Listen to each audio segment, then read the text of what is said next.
They say a woman cast into exile dies within a fortnight.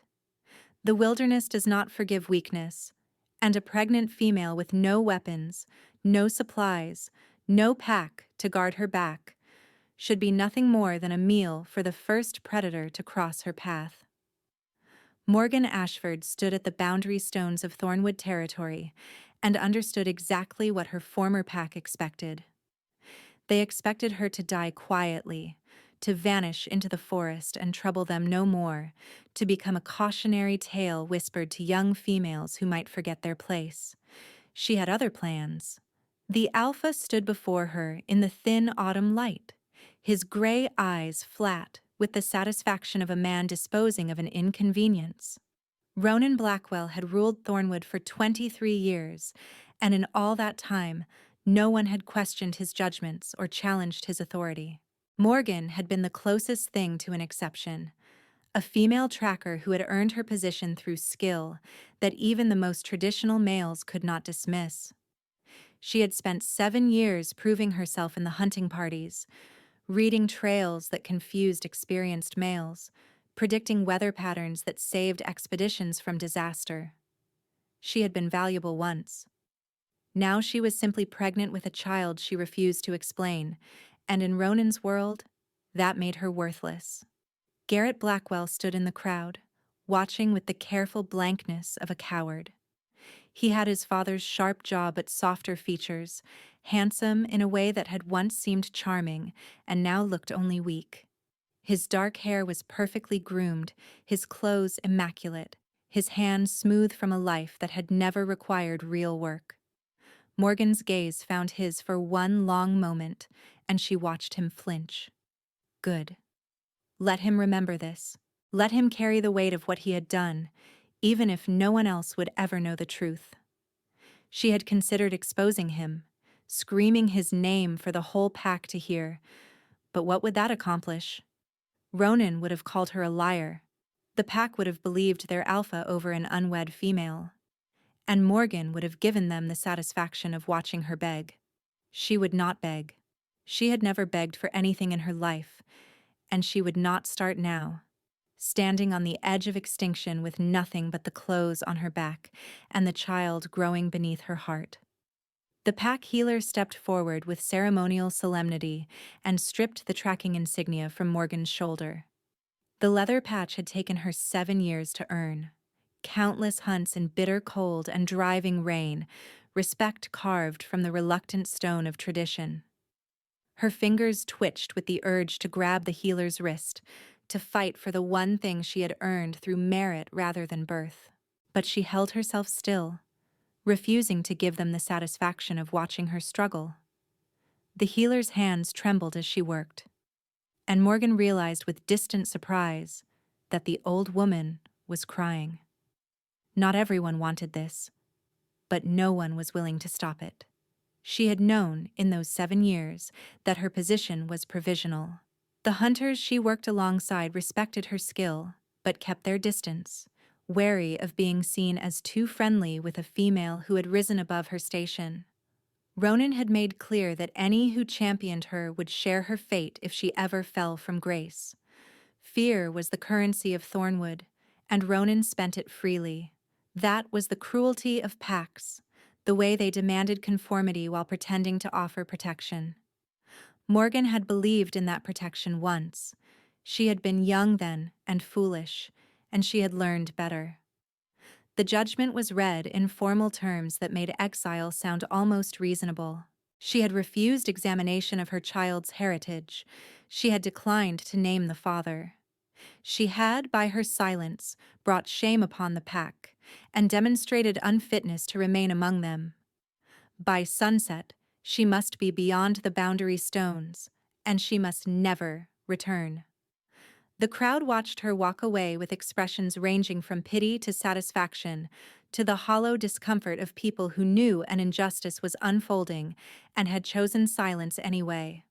Morgan did not look at any of them. She kept her eyes forward, her spine straight, her hand resting on the swell of her belly where her child kicked once, twice, as if urging her forward. Behind her, someone laughed, and the sound followed her into the forest like a curse she refused to acknowledge. The first 3 days nearly killed her. She had survival skills. Years of tracking had taught her which plants were edible, which water sources ran clean, how to read the weather in the shape of clouds and the behavior of birds. But skills meant nothing without tools, and tools meant nothing without time, and time was a luxury Morgan did not have. The autumn nights dropped toward freezing. Rain soaked through her thin dress and left her shivering until dawn. Her boots, worn thin from miles of forest paths, began to fall apart before she found shelter. She ate what she could find, roots that tasted like dirt, berries that left her stomach cramping, a rabbit she managed to catch with her bare hands when desperation overwhelmed her revulsion at the kill. The pregnancy made everything harder, her body demanding rest and nourishment she could not provide, her center of balance shifting in ways that made climbing treacherous and running impossible. She fell twice on the second day, once hard enough to leave her lying in the mud for an hour, unable to move, wondering if this was where her story ended. It was not. On the fourth day, she discovered the caves. They were hidden behind a waterfall that had shrunk to a trickle with the autumn drought, a network of passages carved by ancient water through solid rock. Morgan explored them with growing hope, finding dry chambers, defensible entrances, and, most precious of all, a hot spring bubbling up from somewhere deep beneath the mountain. Warmth, safety, a chance to survive what should have killed her. She began to build a life from nothing.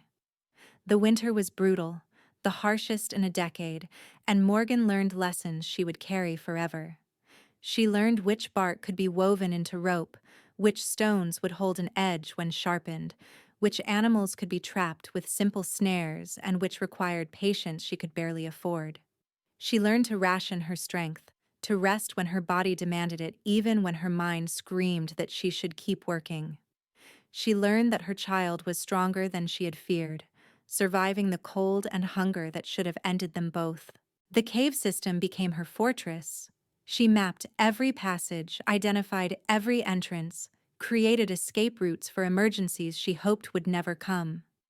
She gathered supplies with methodical determination, dried meat, preserved roots, bundles of kindling that would see her through the deepest cold. Her tracking skills served her well now, helping her read the forest's patterns, predict where game would move, understand the rhythms of a wilderness that had no interest in her survival. The loneliness was harder to survive than the cold. She had not realized how much she depended on the simple presence of others until they were gone.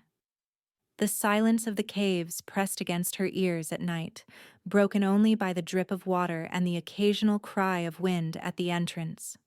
She talked to herself to hear a voice, sang songs from her childhood to fill the emptiness, and spoke to the child growing within her as if the baby could understand.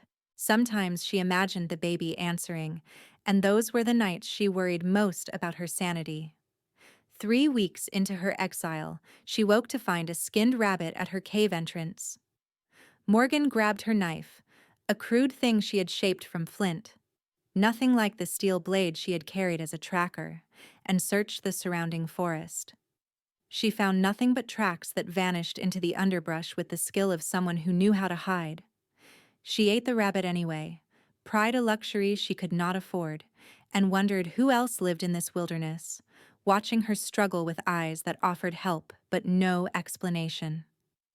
The answer came slowly, in gifts left without explanation: a bundle of preserved roots, a fishing line made from plant fiber, a wool blanket that smelled of wood smoke and solitude. Morgan caught glimpses of her benefactor occasionally, an older female, gray-haired and weathered, who moved through the forest like she belonged to it. They did not speak. Morgan tried once, calling out to the retreating figure, but received no answer. The old woman wanted to help, not to connect, and Morgan understood that choice better than most. She left a carved figure at the boundary of what she had begun thinking of as her territory. A small wolf, crudely shaped with her inadequate knife, the only gift she could afford. It vanished by morning, and the next gift she received was a proper blade, steel, sharp, the most valuable thing she had owned since her exile. Morgan held it in her hands and wept, understanding that somewhere in this wilderness, someone saw her as worth saving. The deepest cold came in the moon of the dead, when the snow piled so high at the cave entrance that Morgan had to dig her way out each morning.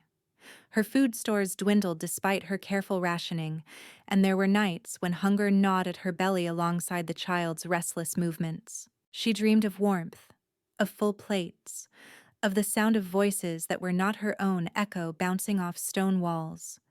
She dreamed of dying sometimes, and woke unsure if the dreams were nightmares or wishes. But she did not die. She refused to die. Every morning she emerged from the caves and searched for food, for fuel, for any advantage that might see her through another day. The wilderness had no mercy, but it had resources for those who knew how to find them, and Morgan's tracking skills had never been more valuable than they were now.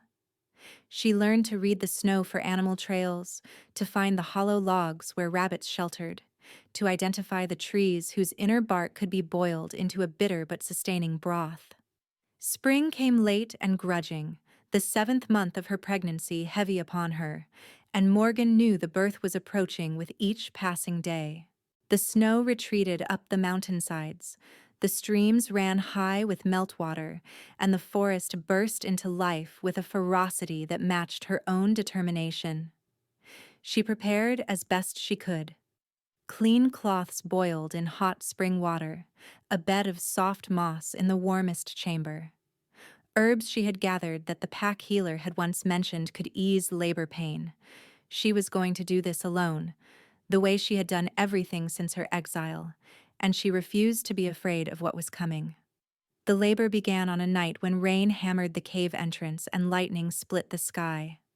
Morgan gritted her teeth through contractions that felt like being torn apart from the inside, refusing to scream because screaming would waste energy she needed.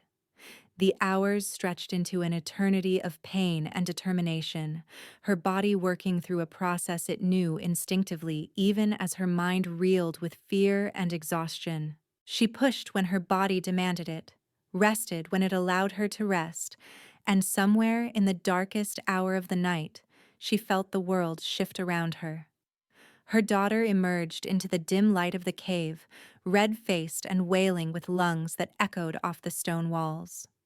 Morgan cut the cord with her steel knife, cleared the baby's airways with trembling fingers, and held her daughter against her chest for the first time.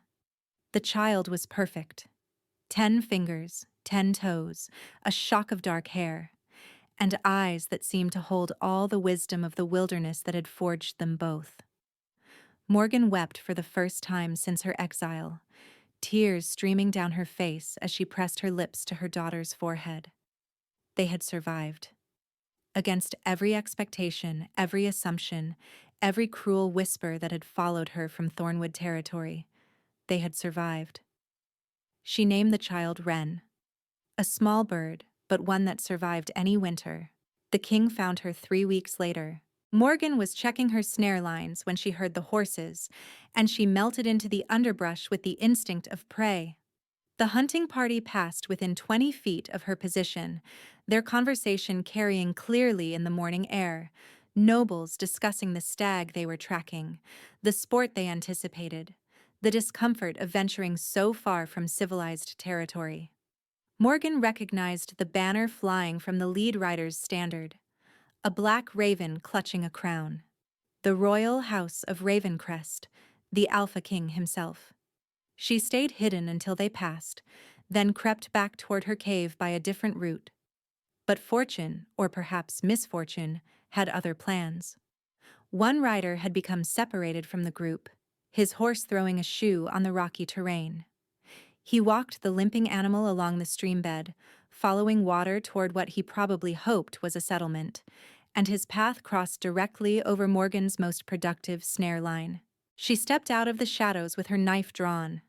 The man was younger than she expected for a king, though the silver threading his dark hair and the scar along his jaw spoke of years she could not read in his face. His eyes were amber, warm but unsettling in their intensity, and they widened only slightly when he found himself facing a woman with a blade and murder in her expression. "You are on my land," Morgan said, her voice rough from disuse. "Leave." He did not reach for a weapon. He did not call for guards. He simply looked at her with surprise and, beneath it, a flicker of interest, or recognition of something she did not understand. "I was not aware this land was claimed," he said carefully. "I am Dominic Ravencrest, and I mean you no harm." "Alphas always mean harm." The words came out before she could stop them, bitter with the truth of her experience. "They offer help with one hand and take everything with the other. Leave my territory before I make you regret your intrusion." She expected anger. She expected commands, threats, the casual assumption of authority that every powerful male she had ever met wore like a second skin. Instead, the king simply nodded, gathered his horse's reins, and began to walk away. "Wait," Morgan heard herself say, and hated the weakness that made her ask. "Your horse needs tending. There is a stream 1/2 mile west with soft banks. The mud there will draw the heat from the swelling." He turned back, the corner of his mouth lifting. "Thank you. Do not thank me. Do not come back. And do not tell anyone you found me here."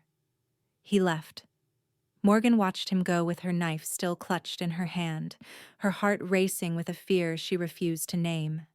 She had just threatened the Alpha King of the Northern Territories, and he had walked away without retaliation.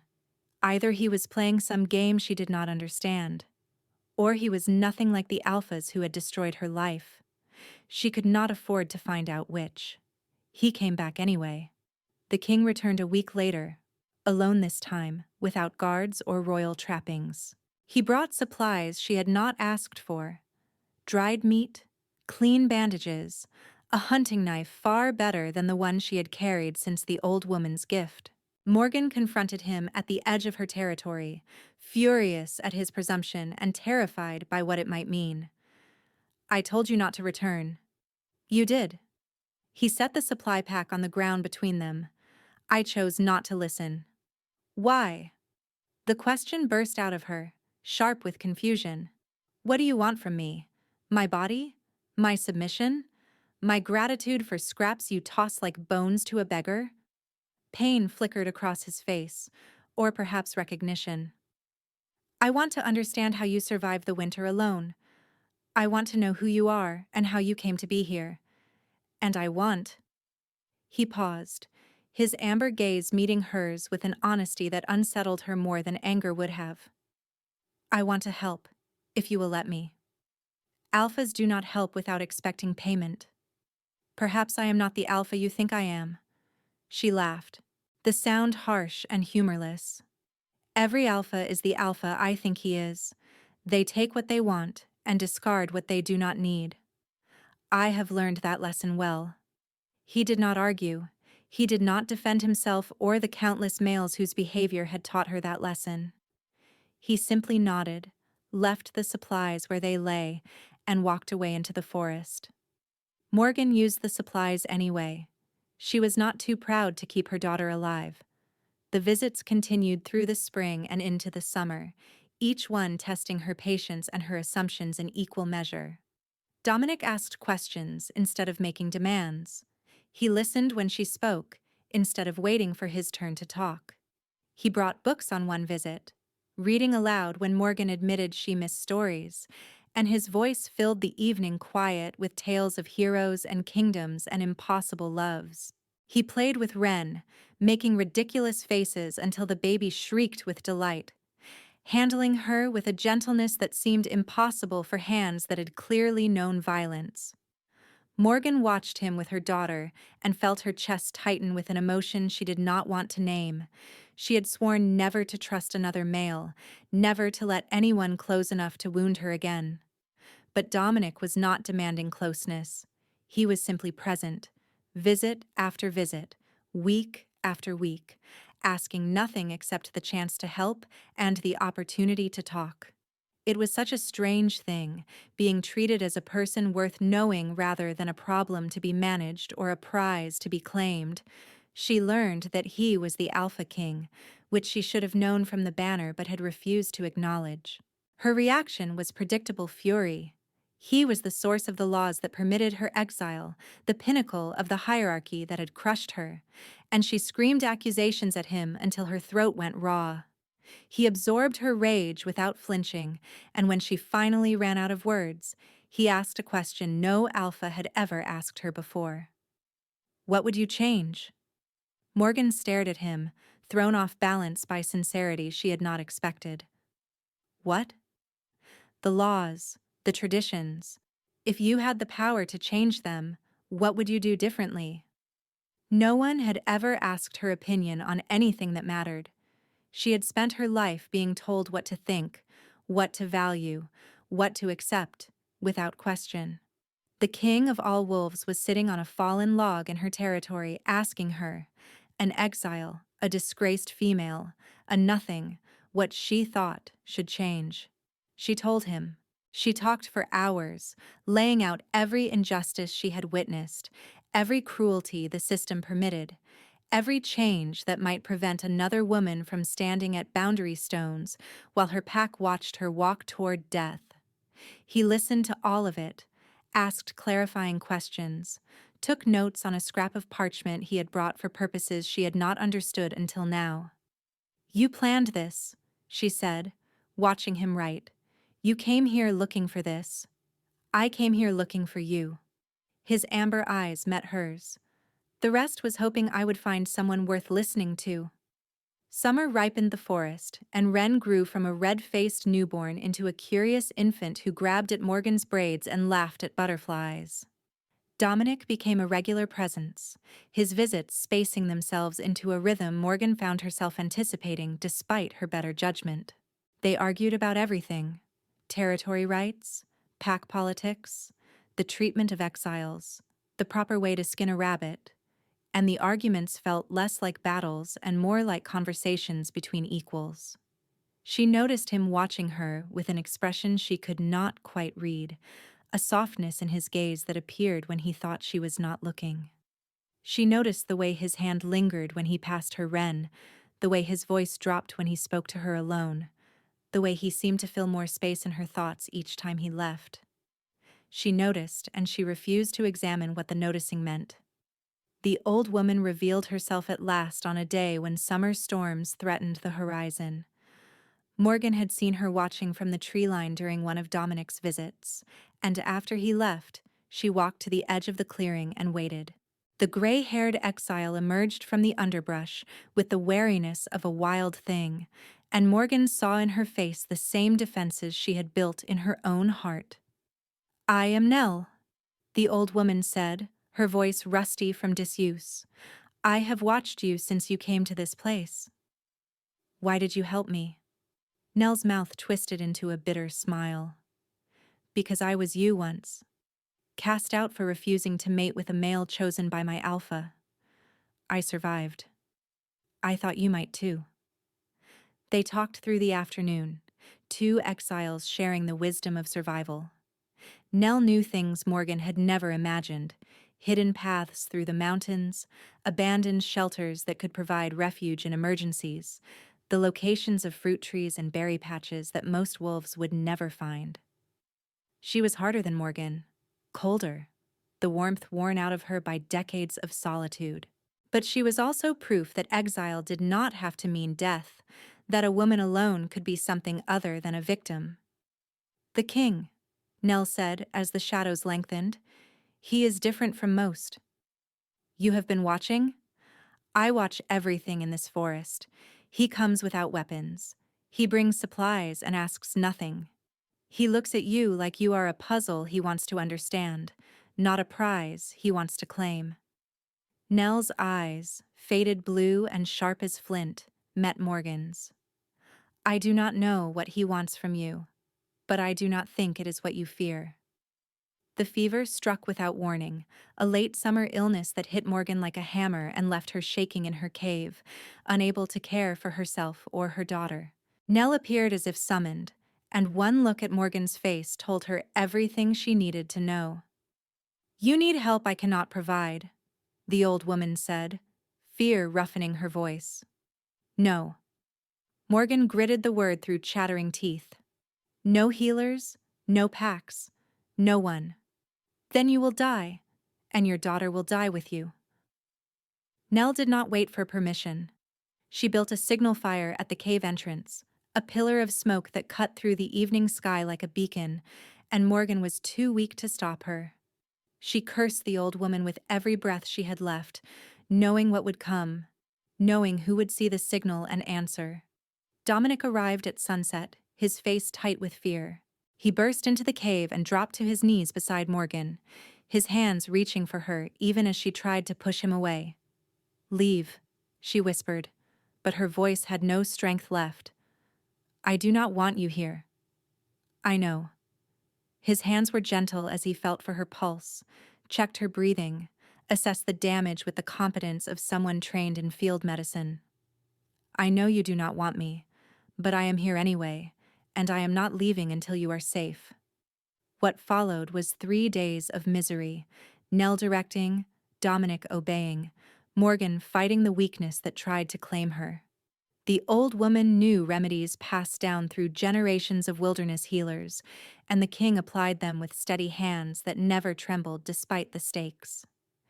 They worked through fevered nights and exhausted days, through Morgan's delirium and desperate bargaining with whatever gods might listen. She dreamed of her exile, of the boundary stones, of Ronan's flat gray eyes watching her walk away.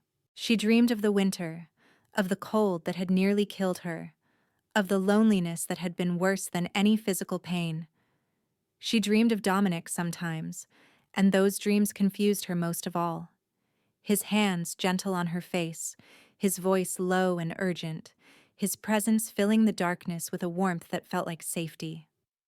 When the fever finally broke, Morgan opened her eyes to find Dominic asleep in the corner of the cave, Wren cradled against his chest, both of them breathing peacefully. He had stayed through everything. He had held her daughter through the worst of it, fed her goat's milk when Morgan could not nurse, sung lullabies in a voice roughened by exhaustion. He had asked nothing, demanded nothing, simply stayed. The walls around Morgan's heart cracked, fissures spreading through defenses she had thought impenetrable. She recovered slowly, her body rebuilding itself through rest and the medicines Nell prepared. Dominic visited daily, bringing supplies, bringing books, bringing conversation that no longer felt like combat. They talked about their pasts for the first time, truly talked, without armor or evasion. Morgan told him about Garrett, about the seduction that had begun as flattery and ended in abandonment, about the alpha's son who had pursued her relentlessly until she surrendered, then denied her existence when consequences arrived. Dominic told her about his father, whose cruelty had destroyed his mother piece by piece, and about the vow he had made to never let anyone close enough to wound. "My mother killed herself when I was 12, he said, his voice flat with old pain.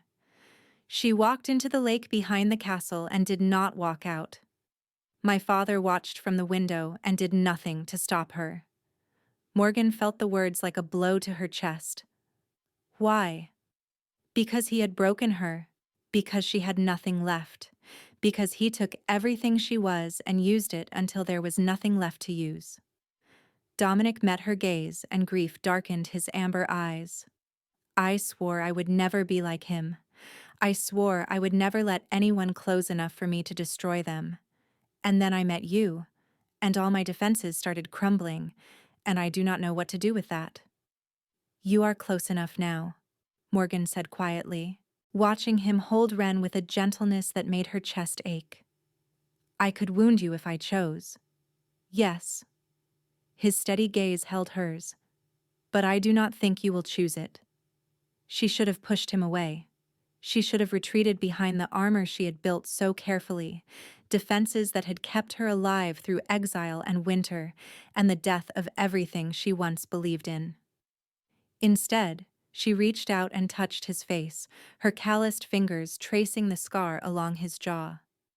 "I do not know how to trust," she whispered.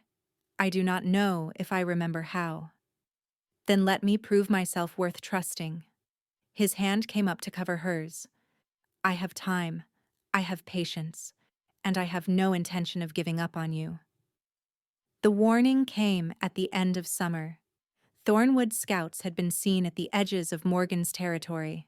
Ronan Blackwell had heard that his exile had survived, that she had established herself in unclaimed lands, that the Alpha King himself had taken an interest in her welfare. The Alpha of Thornwood was coming, and he was bringing the full weight of pack law with him.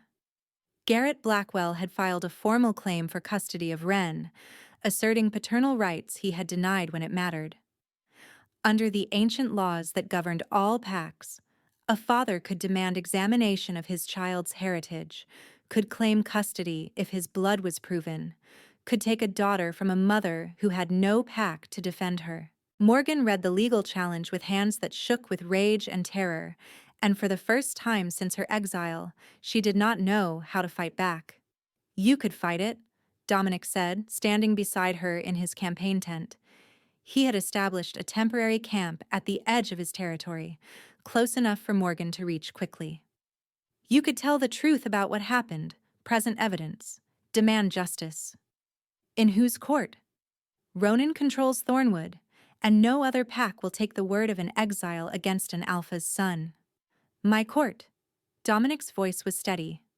"Come to Ravencrest, answer the claim as a member of my household under my protection. Let me give you the platform to speak truth." It was then that he made an offer she had not expected. "There is a cottage at the forest's edge, built for rangers who have long since moved on. I had workers repair it when I realized Thornwood might move against you. You and Wren could live there while the case proceeds. Close to the castle for protection, but separate enough to preserve your independence." Morgan looked at him with all the fear she had learned to hide from the world. Going to court meant entering the hierarchy again, submitting to the politics and judgments and cruelties of pack society. It meant trusting that Dominic's protection would hold, that his word would be honored, that she would not find herself exiled all over again when the powerful decided she had served her purpose. Wren laughed from her cradle, reaching for a beam of sunlight with chubby fingers, and Morgan's choice crystallized around her daughter's innocent joy. "I will come," she said, "but I will not grovel. I will not beg. If I enter your court, I enter as an equal or not at all." Dominic smiled, the first true smile she had seen from him, warm and unguarded and full of a hope that stirred her own. "I would expect nothing less." Before they departed, Morgan went to find Nell. The old woman was waiting at the edge of the clearing, her weathered pack already assembled, and Morgan understood without asking that Nell knew what was coming. "You could come with us," Morgan said. "Dominic would welcome you. There is room in the cottage." Nell shook her head, but her faded eyes held a softness Morgan had never seen. "The forest is my home now. I have forgotten how to live among wolves." She paused, then reached into her pack and withdrew a folded cloth. "But I will not be far. I will make my camp in the mountains above Ravencrest, where I can watch over you as I always have, and I have gathered this for you." Inside the cloth was a small leather pouch containing names and locations, witnesses who had seen Garrett pursue Morgan, servants who had heard him brag of conquest, an elder who had questioned the exile and been silenced for it. "I have been collecting these since you first came to the forest," Nell said. "I thought you might need them someday." Morgan embraced the old woman, feeling the rigid surprise in Nell's body before she slowly, awkwardly, returned the gesture. "Thank you. For everything." "Survive," Nell said, pulling back with gruff dignity. "That is all the thanks I need." Crest Castle rose from the mountains like something out of the stories Dominic had read to her, all black stone and proud towers and banners snapping in the autumn wind. Morgan walked through the gates with Wren in her arms and her knife at her hip, meeting the stares of nobles with the cold contempt they deserved. Let them whisper. Let them judge. She had survived worse than their disapproval, and she would not pretend to be less than she was to make them comfortable. The cottage at the forest's edge was small but well-maintained, with a clear view of approach routes and multiple exits, details Morgan recognized as deliberate. Dominic had remembered what she needed. She settled Wren in the bedroom and stood at the window, watching the lights of the castle in the distance, and felt the strange sensation of having something that might become home.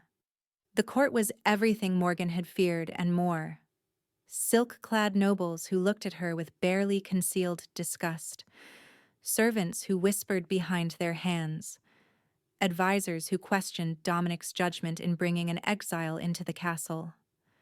But there were allies too, unexpected ones, servants who remembered what it was like to be dismissed by their betters, guards who had heard of her survival and watched her with open admiration. She spent the weeks before the hearing preparing her case, gathering evidence, rehearsing her testimony. Dominic's investigators had found additional witnesses beyond those Nell provided, servants from Thornwood who had seen Garrett with Morgan, elders who had questioned the exile and been silenced. There was even a healer who had known the truth, the same healer who had wept while stripping Morgan's insignia, who had carried the guilt of her silence for months and finally found the courage to speak. The case was strong, but Morgan knew that cases meant nothing when power was on the other side. The hearing convened in the Hall of Justice, a vast chamber where the morning light fell through stained glass windows and painted the stone floor in colors Morgan had never seen. Garrett Blackwell stood with his lawyers, his handsome face arranged in the smirk of a man who had always won because his father owned the game. He wore fine clothes that cost more than Morgan had earned in a year of tracking, and his soft hands were folded with the casual arrogance of someone who had never worked for anything. Ronan sat behind him, gray eyes calculating, already planning how to use this hearing to reassert his dominance over an exile who had dared to survive. Morgan faced them from across the chamber and felt ice settle in her chest. Not fear, but its opposite. The cold certainty of someone who has survived the worst and refuses to be diminished. The court recorder called the session to order and Morgan rose to speak. She told her story to the assembled court, her voice steady despite the trembling in her hands. She spoke of how Garrett had pursued her for months, appearing at her tracking posts with gifts she had not asked for, with compliments that had seemed sincere, with attention that had worn down her resistance until she believed his promises. She described the night he had come to her quarters, the words he had whispered about a future together, the way he had held her, as if she mattered. And she described the morning after, when she had told him about the pregnancy, and watched his face transform from lover to stranger. "He told me I was mistaken," Morgan said, her gaze fixed on Garrett's increasingly pale face. "He told me I must have confused him with someone else. He told me that if I ever spoke of this to anyone, he would see me destroyed." The court murmured. Garrett's lawyers objected. The recorder called for order. Morgan continued. She spoke of the exile, of the winter, of the daughter she had borne alone in a cave while lightning split the sky.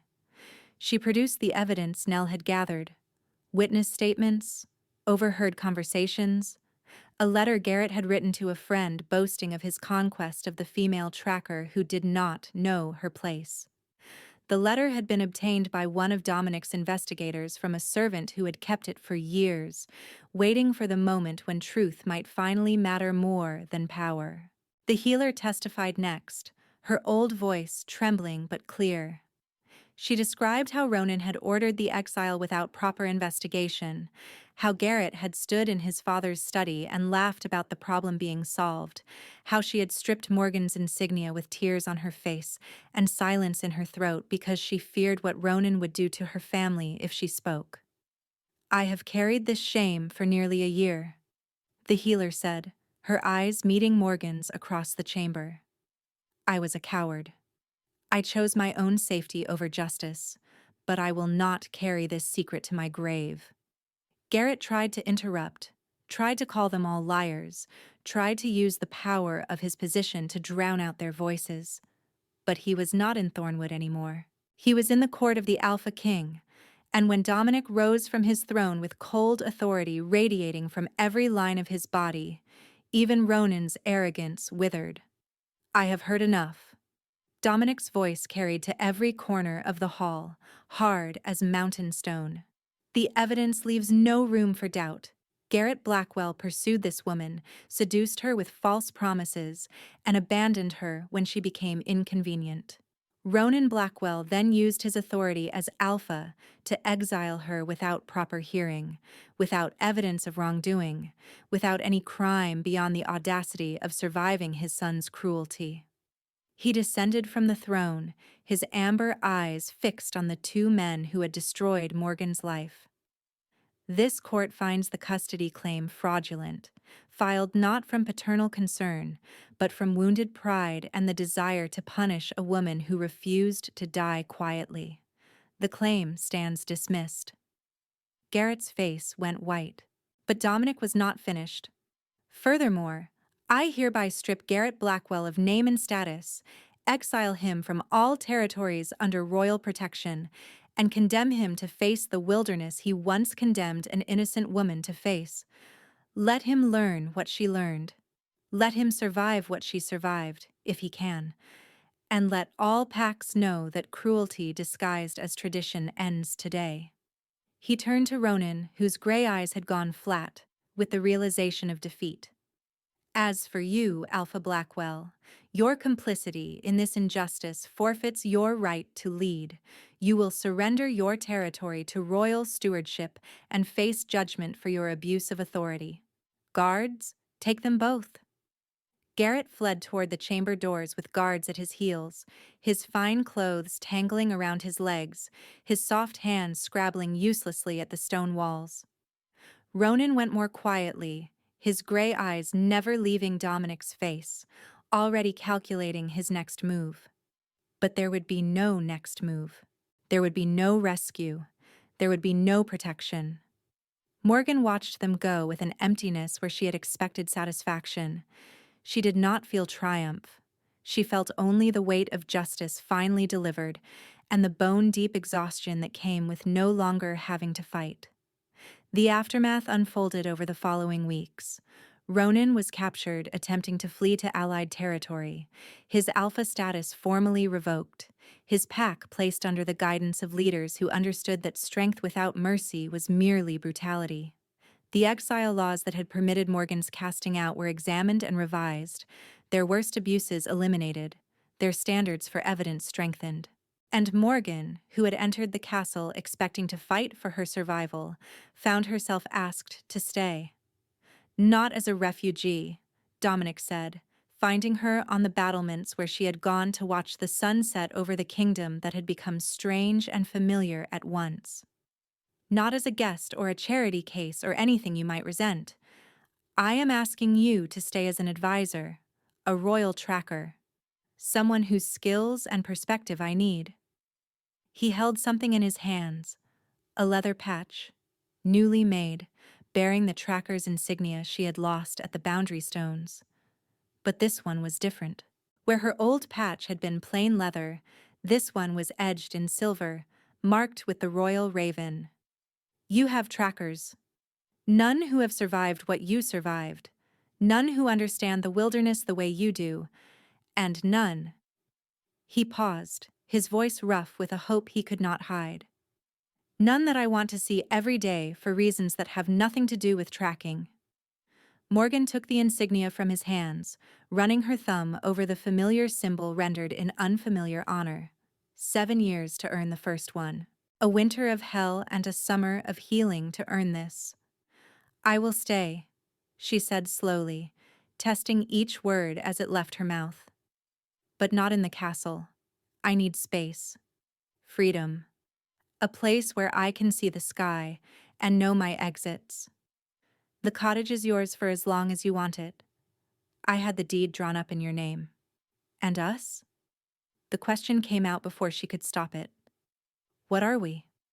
Dominic's hand found hers on the cold stone of the battlements, his fingers warm and tentative. Whatever you want us to be. I would court you if you permitted it. Properly. Slowly. With the understanding that you owe me nothing, that you can walk away at any moment, that my feelings are my burden and not your obligation. Morgan laughed, the sound strange and unfamiliar in her throat. Court me? I am an exile with a child, and no wealth and more anger than any kingdom should have to absorb. You are the strongest woman I have ever known. You survived what should have killed you. You stood before a court of wolves who expected you to break, and you did not break. His amber gaze held hers with an intensity that made her breath catch. Let me prove myself worthy of you. Let me earn what I have no right to ask for. She should say no. She should return to her independence, her solitude, the armor that had kept her safe through everything. But Wren cooed in the sling against Morgan's chest, and the evening star appeared above the mountains, and somewhere in the forest she could hear wolves howling their ancient songs. Earn it, she said at last, and watched hope transform his scarred face. I am not easy, I am not forgiving, but if you want to try, I will not stop you. His smile was the most beautiful thing she had seen since her daughter's first laugh. The seasons turned, and they built something new together, something without a name or a precedent. Morgan took the position of royal tracker and threw herself into the work with a ferocity that earned grudging respect from the wolves who had dismissed her as an exile. She mapped territories no one had charted, found resources no one knew existed, trained young trackers in skills she had learned through survival rather than tradition. Dominic courted her slowly, deliberately, with small kindnesses and genuine attention that wore away at her armor one day at a time. They argued often, laughed rarely but increasingly, and learned each other with the patience of people who understood that trust could not be rushed. As the months passed, Wren grew from an infant into a babbling child who pulled herself up on furniture and took her first wobbling steps across the cottage floor. Morgan marked the milestones with a fierce joy she had never expected to feel. The first word, predictably, no. The first time Wren laughed at one of Dominic's ridiculous faces. The first time she reached for him with the trust of a child who knows she will be caught. By Wren's first birthday, celebrated with a small gathering at the cottage, she had become a determined walker who charmed the castle servants and terrified the court with her complete disregard for protocol. Morgan taught her daughter to track, to name the birds and the trees, to find joy in the wilderness that had forged them both. And Dominic sat beside them during lessons, learning things no king should need to know, building a bond with the child who had captured his heart as completely as her mother had. Nell appeared at the cottage door one winter evening, her weathered face uncertain in a way Morgan had never seen. True to her word, she had made her camp in the mountains above Raven Crest, close enough to watch, but far enough to maintain her solitude. Morgan had spotted her occasionally, a gray figure moving through the high passes, and had left gifts at a designated rock near the tree line. Warm blankets, preserved food, small tokens of gratitude that Nell accepted without comment. The forest grows quiet in winter, Nell said gruffly, by way of explanation for her appearance. The mountain camp is well provisioned, but the silence. She stopped, something vulnerable flickering across her hard face. I thought perhaps I might stay, for a time, if there is room. There was room. There was always room. On the second anniversary of her exile, Morgan stood at the boundary stones where she had once been cast out, and felt nothing but the wind and the weight of how far she had come. The pack that had rejected her was scattered now, reformed under new leadership that had learned from Ronan's fall. Garrett had not survived his first winter in the wilderness. Word had reached Crest of his body found frozen in a hollow, his handsome face blue with cold, his soft hands wrapped around himself in a final, futile attempt at warmth. His arrogance had been no match for the elements he had once condemned Morgan to face. She did not feel satisfaction at his death. She did not feel anything for him at all. "You could forgive them," Dominic said, standing beside her at the stones. "If you wanted to. They cannot hurt you anymore. Forgiveness is not about them." Morgan watched the clouds build over the mountains, the same mountains that had sheltered her through her darkest days. "Forgiveness is about what I carry, and I choose to carry my daughter, my work, and whatever this is between us. I have no room left for hatred." He took her hand, and she let him. 2 years of slow courtship, of tested promises and earned trust, had brought them to a place she never expected to reach. She loved him. She could admit that now, if only to herself, and the loving did not make her weak. It made her more than she had been, connected to something larger than survival. "Will you marry me?" The question came without preamble, without ceremony. Just two people standing at the boundary between past and future. Morgan looked at the man who had refused to leave when she ordered him away, who had held her through fever and stood beside her against enemies, and asked for nothing except the chance to prove himself. She looked at the life she had built from wreckage, at the daughter who carried her mother's strength, and, increasingly, Dominic's gentle humor, at the kingdom that had become her home. "Ask me again in a year," she said, and smiled at his confusion. "I want to be sure.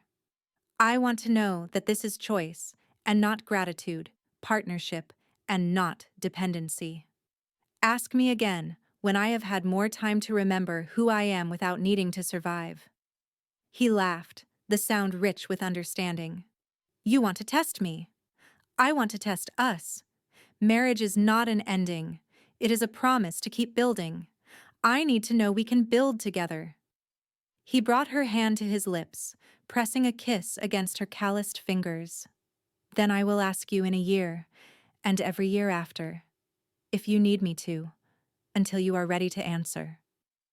Morgan looked at the boundary stones one final time, at the place where her old life had ended and her new one had begun. She had been cast into exile, pregnant and alone, stripped of everything she valued, expected to die quietly and be forgotten. Instead, she had survived. She had built a life. She had found someone worth trusting and something worth fighting for.